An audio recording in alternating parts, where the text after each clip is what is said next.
Well, this week we've got a pretty cool topic that I want to talk to you about. How AI will improve your and your autistic child's life. So 2 weeks ago, on episode 2 of season 4, I talked about using 4 of the LLMs, the more popular LLMs, to answer a couple fairly simple prompts. But today I want to talk about something that's far more exciting, and it's an integration of technology that is almost here. Actually, all the pieces are there. The system isn't yet in place. And I follow a variety of AI futurists. So if you're interested in who's talking about this kind of stuff and where I'm getting some of these ideas, Paul Roetzer and Mike Kaput are two guys that have a podcast called the Artificial Intelligence Show. So if you just go out and search, Artificial Intelligence Show, you find them. I think they're entertaining, and they do a weekly podcast. Shelley Palmer has a website, shelleypalmer.com, and he puts out a daily little blurb on the most recent developments in the AI space. Then there's a newsletter I get called the AI Break by Louis Sousa. And it's sort of interesting. They highlight some of the newest agents and apps that are out there. And then lastly, Stanford professor Andrew Ng, NG is his last name, so it's andrewng.org. What I like about Andrew is he puts together some courses that explain the basics of AI, how it actually works. And so, if you're not real technical and you just want to get a sort of foundational understanding of what this AI thing is all about and how to use it, he's a great person to start with. So what I want to do today, though, is talk about doers. And a doer, like instead of an Alexa or a Siri, think about having an AI doer. And the doer is your AI helper. And let me just give you some ideas. And some of this isn't specific to profound autism, but I'll get into that. So it's going to know when certain bills come up to be paid. Now just pay them for you, right? Because it's going to have access to your calendar. Now you're going to have to turn on and give this doer all your online life, right? You're going to have to give it access to your text, your emails, your stream calls like this one, your voicemail, phone calls, Zoom calls, anything that you do using the internet, you're going to have to trust it. And of course, it'll be set up to maintain the confidentiality that you're after. So I'll have access to all this. But think about what it's going to be able to do. This is what is so exciting, right? To pay all your bills, right? Your dental appointment's coming up for your teeth clean. You just do it. It'll check your calendar. It'll figure out you're an open slot. Oh yeah, you prefer to have it on a Friday afternoon. And it'll schedule, the next dental appointment for Friday afternoon, right? And so it's going to go through your life and do all this stuff. And if it senses you're stressed, now you think, how's it going to know you're stressed? Well, there are devices like this Apple smartwatch coming out, and maybe even this can do some of this. And they're going to measure your vitals, or measure 4 vitals, or measure your perspiration, right? So when you tend to get stressed, and when your severely autistic child tends to get stressed, or they're fixing to have a seizure, they often will perspire. Often their heart rate will go up as well. At least our son's does. So it'll monitor his heart rate as yours. Monitor your heart rate. It'll monitor your respiration through your oxygen saturation in your blood.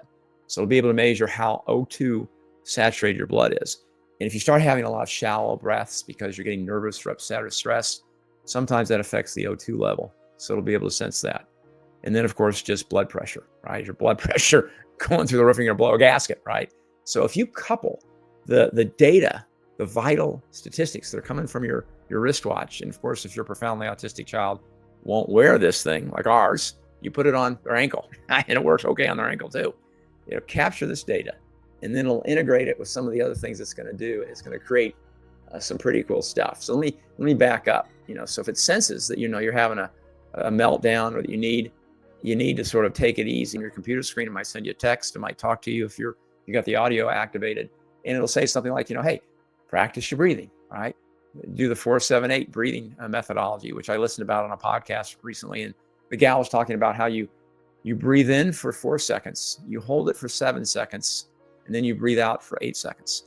And if you do that 3 times in a row, it triggers a automatic autonomous nervous system relaxation response. And I tried it, and it actually works, right? And so AI might suggest things like that to calm you down if it senses that you're sort of losing it.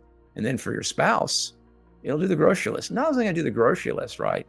It's going to order the groceries. It's going to have them delivered to your doorstep. You don't have to mess with it, right? It's going to know when your refrigerator's running low. It's going to automatically order the groceries, change the menu up. Maybe it'll ask you if you want it to. Hey, does this look like a good menu? And then it figures out what's needed. It orders the stuff, shows up at your doorstep. It won't yet unload your groceries, which I know is a real pain, but I think that's sort of interesting to think about what it can do, right? It also can do some other pretty cool things. One of the things that's going on in Austin, Texas right now are these driverless taxis, Waymos, and they're all over the place. I saw 3 yesterday when I was driving around, and they literally, and I think it's through Uber or Lyft right now, you can order one of these things. They show up at your doorstep. There's no driver. You hop in the car and you're off. So think about this with your kids, right? Your Doer, your AI assistant, has access to the school's calendar. It knows what extracurricular activities your kids are in. It'll schedule a Waymo to take them from school and classes route to whatever football, soccer, ballet, etc. they're in. If there's a change in the schedule, it will monitor the schedules posted by the coaches or the teachers. It will know that, okay, you're going to a different place today. This can all be automated and all handled for you with the Doer concept. So let's talk about your profoundly autistic child. Because a lot of these kiddos are nonverbal. Our son is nonverbal, as I've talked about before. And so we don't like to be guessing when, we don't really know what's going on.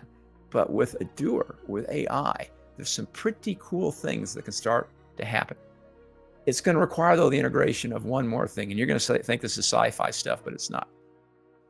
He's going to have a necklace on, or in our son's case, he's going to have a little chest strap on. Now, this is my jogging chest strap, but it's the same idea. It'll be very comfortable. It'll be, clear plastic or something, so you won't even notice it. And it'll have a little HD camera. Instead of this polar sensor, it'll have a camera. And it will record throughout the day everything that your son sees, everything that your son hears, everything that your son or daughter says, and who they're interacting with. And then it's going to integrate all that video, audio content with the data that's coming off the watch in terms of the vitals, and paint a picture of, okay, well, what activities created stress or consternation today? It can look at that segment of video. Well, who was he interacting or she interacting with? Because it'll have built-in facial recognition, audio recognition. It's going to know who or she was with, where they were, what they were doing, what set them off, right? Or what were they doing when they were having fun? And how many times that day did they have fun? And you'll start to learn things because it can listen, right? Our son he doesn't really talk, but when he's upset, he makes certain sounds or he repeats certain phrases, and we sort of know he's getting upset.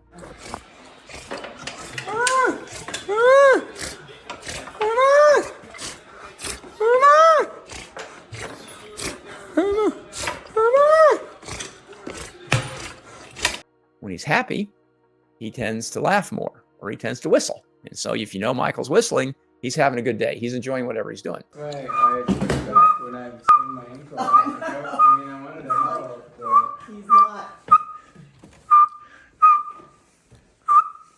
But you're not there, right? So throughout the day, your Doer, your AI assistant, is in this. The video's being recorded, what your son's seeing, what your daughter's seeing. The audio's being recorded. The vitals are being recorded. It's going to know at the end of the day, well, how many times did he have a good time? What was he doing when he had a good time? Who was he with? What stressed him out, right? And so it's going to build this profile. Now, this is where it gets even cooler. It's then going to be able to make suggestions on how to improve the things that provide fun and joy. And it's going to monitor with hard objective data if its suggestions are being followed by whomever's with your son or daughter throughout the day. And so it's this idea that you're going to have this feedback loop, right? It's going to monitor, watch, and assess first what's going on, right? Building this profile. After, a few weeks of data, it's going to have a pretty good idea what activities, what puzzles, what things are great, when are they great, when are they not working well, which individuals interact with your son or daughter in a more positive way. And it's not so much to evaluate people or activities, it's to provide everyone with the data and the feedback and even the suggestions on, well, try this, or use this prompt, or try this puzzle, or offer these 2 things as choices. You as a parent, at the end of the week, are going to get a report, right? Well, how many times during the week was an activity providing and a level 9 or 10 on a scale of 1 to 10. Super fun, super exciting, super energizing. How many activities were 1s or 2s? What were those activities? What does my doer suggest change? Were those suggestions followed? And the doer's also going to monitor if they weren't followed. Well, then let me make a different suggestion, right? It's going to try to prompt and encourage different people to interact with your son or daughter in different ways based upon past behavior to sort of improve their interactions. And all this data is captured consistently and objectively because nobody's having to write anything down, right? No one's having to enter something into an app. It's all captured because the video's always on, the audio's always being recorded, and your doer's parsing that, listening to what your son or daughter is hearing, listening to what they're saying or what sounds they're making, and then creating this sort of profile. And if they're having a bad day, it's going to know that too. It's going to understand pretty quickly, well, they're not completing tasks quite as quickly. I don't hear that whistle. I don't hear those joyous sounds. The camera on the strap is sort of down, facing downward, indicating that their posture isn't sort of up and energized and vibrant. And it can provide then an alert, right? It can alert the colleague or the staff or the team or the teacher. Hey, your son or daughter is a little off today. You may want to check on them. Pulse is a little elevated. Perspiration, noticing some of that. If they are seizure prone, maybe it's a precursor to a seizure. So take some, action to be ready for it. If they're not seizure prone, then do some things that maybe get them headed back on the right track. Now, this might sound like sci-fi stuff. Yeah, I don't think there's any way this is going to work, right? All the technology, every individual piece that I've described is available today. Some of it is actually being implemented, like the Waymos that I talked about in Austin. And I think there's also being tested in San Francisco or 1 or 2 other cities in the country. It's working right now. I mean, these things are driving around all over the city, without any drivers, And so think about it. It's not a big step to integrate that with your kids' schedule. So now all of a sudden they're picking your kids up from school, taking them where they need to go, bringing them home, and all that kind of stuff. So the individual pieces are there. What's lacking, I think, are the systems.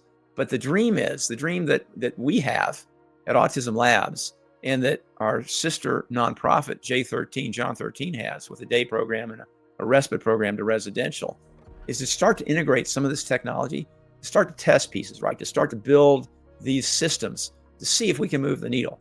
And I'm sure some of the things I've described aren't going to work quite as well as maybe hoped for. Others, though, might work better, right? And be easier to implement. So from time to time, I'll have a podcast episode that sort of talks about where we're at on this journey, what things have we tried, what's worked, down into the nitty gritty as to which LLMs, which GPTs, which specific AI solutions are we using? Are you using them? And where do we hope to go from here? So this whole idea, though, is it's going to make your life easier. It's certainly going to make your severely autistic child's life easier. And you're going to have the hard data, not just these subjective things, to know that, hey, everything's headed in the right direction. And it's going to have this internal feedback loop, right? I started talking about this. Measures, it assesses, it tweaks, it then provides some new instruction, some new guidance, and then it reassesses, right? So it's constantly trying to look at those numbers on a daily basis or on a weekly basis and get the number of joyful incidents up and hopefully reduce those things that cause consternation or frustration or angst. So stay tuned. And if you have any comments, if you are aware of folks that do this already, please email me. My email address is mike@autismlabs.com. I'll be happy to respond to you and have a conversation with what you know, and maybe even have you on the podcast so you can share with other folks that watch this podcast some of the cool things that you're aware of. Until next week, have a great one. See ya.